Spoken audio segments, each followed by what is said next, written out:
I don't want to cry. I'm not crying. Yes, what happened that you are begging? I want to beg. You were collecting get out. Chizzy is not serious at all. You guys, last night was hilarious. A lot of things happened between yesterday night and yesterday evening, so we have a lot on our plates. I'm here to give you guys all the tea, all the juice, and any other name that you want to call it. So let's just get straight into it. Welcome back to my channel, guys. If you are new here, please do subscribe, turn on your post notifications so that I can get notified every time I post a brand new video, and don't forget to give it a thumbs up. So let's briefly talk about how the Friday Arena games went. For the Friday Arena games, they just did the normal one where you have to pass through different obstacles and the housemates played individually, right? And then the person with the best time wins. The part that I did not understand was the final game that had to do with them pouring powder on themselves. That's the most useless challenge I've seen in a long time, right? And that's the part where Fina sustained an injury. Abina, she fell in a very bad way. She fell in a very bad way, and I was just like, ouch.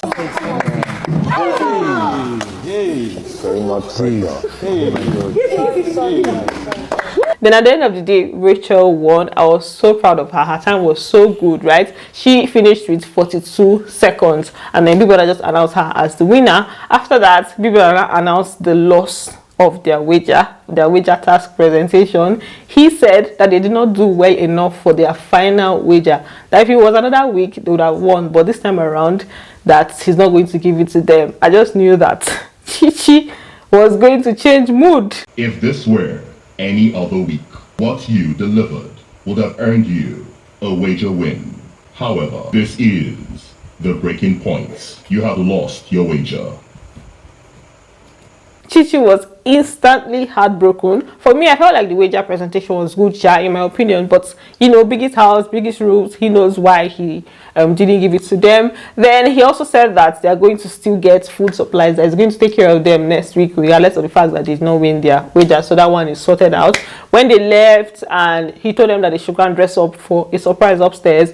Later on, Chichi was now crying. I don't want to cry. I'm not crying. I mean, it's not even the main thing, or the food is not even the main thing, but please, let's just win. It's the last thing. I would have given it our best. It's her saying, I'm not crying for me, like you're crying, and I'm like, I'm not crying, no, I'm not crying. So Brian just consoled her. She was still not having it, like her mood was just down, like throughout yesterday night. So they now went in to prepare for their surprise.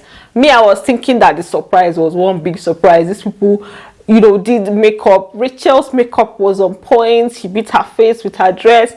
Fina did makeup. Like, all of them were ready for one kind of surprise. Some of them were even thinking that maybe it's their parents or their family members that they're going to see there. Only for it to be that it's games that they went to meet upstairs. It was games night.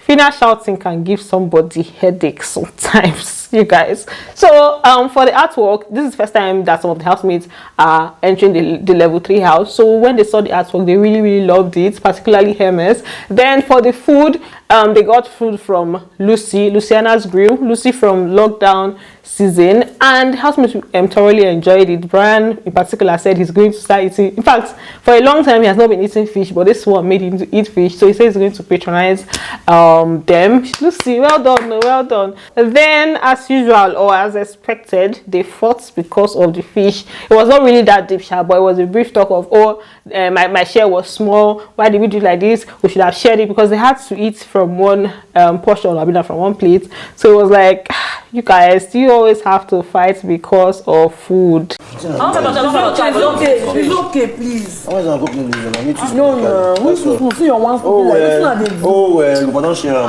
Nobody wants to be reasonable. So yes, let's share the originality. Right, you don't want. You carry that one. You are still looking for more. Nobody answered. Then after that, they now moved on to playing games. First of all, played snooker, and then they now played the second game. I don't know the name of that game, but it was just like truth or dare in a more posh format, right? So you just have to roll dice, and then some questions will be asked, or you'll be there to do something, right?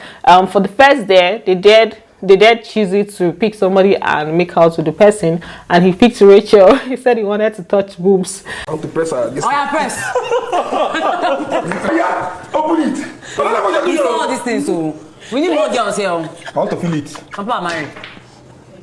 Hey. Then for the next day, they dared Sheggz to give Bella a lap dance. Initially, he wanted to do it, but he was a little bit reluctant. They now decided to give him a drink, right? In fact, the dares that they were refusing to do was just kind of annoying. Imagine them daring Chizzy to suck Fina's finger, as in just, you know, suck finger. They were not asking Groovy whether he's okay with it. It was not for me. No, I'm not okay with it. Don't do it. He now decided to take a drink. I'm like, bro. Is it okay? It's okay. It's not okay. She cannot deny anything.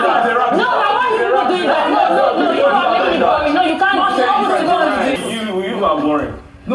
You made it possible. With me, I'm really concerned to be self. Then the next day was for Groovy to suck Fina's toes, and Fina was like, that why will you do that? That her feet is dirty. And then he also said that he's not gonna do it, that it's dirty and all. And they now changed it to him. They now changed it to boobs. He now carried his face and planted inside the boobs for like, I think 10 seconds. Then Daniela, Hermes, Adekunle, and Chichi, they were not playing the game. For Adekunle and for Adekunle and Daniela, they were just, you know, having a conversation in the room. Hermes was basically sleeping, and then Chichi was still sobbing. Like, the sadness went on throughout the night. I was like, Chichi, like stress. So I cannot be stressing myself for something that all of us were supposed to win and all of that. Although she has been taking it personally, like she wants them to win BBNAIJA during her time and also, but she was not just in the mood. Then for the next part, they told Chizzy to pick who is going to kiss, kidnap, and kill. He said he's going to kidnap Sheggz. Then he's going to now kiss his wife. That's Bella. He said he's going to kiss his wife Bella. Then he's going to kill Fina. I kidnap her. I'll take over the wife and kiss her. Then, in between these people. I know this guy. I'll shoot you. Then Fina now picked Truth. Bella now asked her a question that if Groovy was not in the picture, which other guy would she have been able to do stuff with? And she said no one. Then I said no, she must call somebody. She now said okay, Sheggz. That should be Bella now said okay. She now said should be your body don't calm down now. Aside from Groovy, who would you have, be doing this thing, one or two? Are you guys like Bella that get away? She's bound to say no. Sheggz. Okay. Everybody don't come there. Don't come. That part was actually funny. Like, okay, since you want to hear something, let me now give you what it is that you want to hear, right? Then the next one was for Groovy. They asked him the kiss, kill, kidnap question. He said he's going to kiss Fina. He's going to kidnap he's going to kidnap Chizzy, and then he's going to kill Rachel. Then the next day was for Rachel. They dared Rachel to pick somebody that she's going to kiss and make out with. I don't even know, but she now picked Sheggz purposely because she knows that he's going to drink, and it worked. He now chose to drink. Even Bella herself was saying no. That's when he now decided to drink.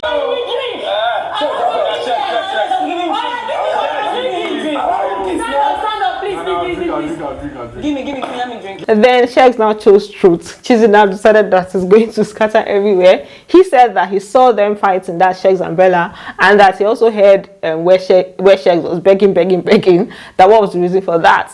Baba begin the talk. He said that Bella is very rude, that they know Bella is very rude, but he usually keeps quiet because he doesn't want to pass the narrative that she's rude, that nobody has ever spoken to him like that. He just started talking. So obviously she's always rude and I'm always letting it go. No girl's ever spoken to me like this. Well, I don't want to be complaining all the time, like you're so rude. Because at the back of my mind is like I'm sending a narrative that my baby's rude. So like I'm like careful with like how I do it. So I don't want to be the guy that's not the boyfriend that's like adding the file. And I'm like, Sheggz, you literally talk about her being rude more than every other person in the house.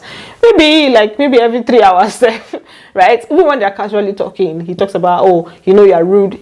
He's always putting that. So which one is I don't want to pass narrative or I ignore it? You don't ignore it. There's no ignoring in anything there. So he now continued with the story. He now told them why.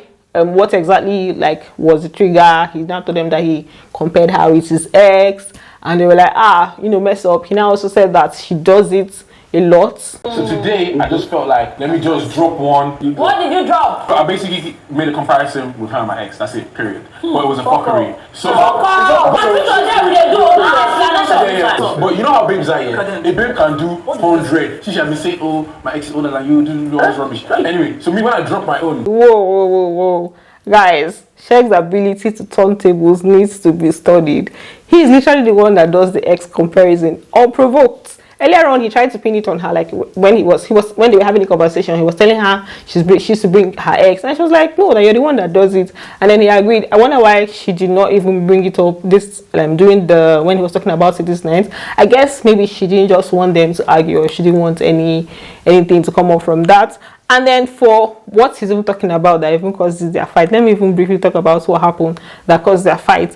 They were just talking about, he was telling her about how he doesn't like when she's telling him to keep quiet when he's addressing issues with maybe some of the housemates, that she mentioned to him that she has dated guys that are like 45-year-old men, 40-year-old men. And then the next thing she's like, how now when they tell you that I said 32, he was not like, I think the point I was trying to make is that, do you talk to them like that? And I'm like, why bring up that? She now said that he should not be bringing up what she has told him in the past, as in what she has told him about her life, that she doesn't like it. And I'm talking to somebody else, and you're like, oh, let's just get this cover. I'm always thinking, like, you're saying that you dated 35-year-old men or 40-year-old men. Hey. Do you say that? Do you say to them? I said 32. You said one is 35, one is 32. Anyway, it's not a big deal. I don't understand. Like, is that not the moment? It's not repeating in my life. He was not saying that it's not a big deal. She was not like she knows it's something that she can even do, but she hasn't done it, so he shouldn't be saying it. Then he now continued with the complaint about what she does, what she doesn't like. She was not apologizing. He was still talking about it. She now called him story man. That one now vexed him. After some time, she just apologized and told him that let him dead the conversation. She now turned away and did like, she was trying to sleep. After like 2 minutes, Baba just from nowhere brought about conversation about his ex, that his ex never did this to him in their 3 years of dating. I was like, Once my ex loved and respected, she never opened her mouth and called me stubborn in 3 years. I don't know where I came from. So now that you call me all the time, please rest. Please go back to your ex. that's a violation, man. That's a violation. In Shegg's voice, in fact, that's a violation. Like, do not do that. That's crossing the line. So, in fact, the problem, the thing still proceeded, but they later sorted it out. So back to the game. He now ended up with saying that, yeah, that's why he begged. She now said, and that's not wrong. She was not holding him. I was like, so yeah, I was on the begging on the humble, man. Okay, next, and it's not wrong. No, next. Baby girl is gone. They now carried the game downstairs and continued. The only thing that happened there was the question they asked Groovy, that was the sexual fantasy, and he said he would like to do with Fina on a private jet. I was like, oh shit. I want to have sex with Fina on a private jet. Then what else even happened? The night was chilled. Some people having conversations outside. And Fina and Groovy, they were playing in the room. Fina told Groovy to wear something that he refused to wear. She now left the matrimonial bed, at the bigimonial bed, and he now joined down on the floor. It was just like a fun time. Yeah, now we'll go sleep for gram. Yes, that is love. Do you need pillow?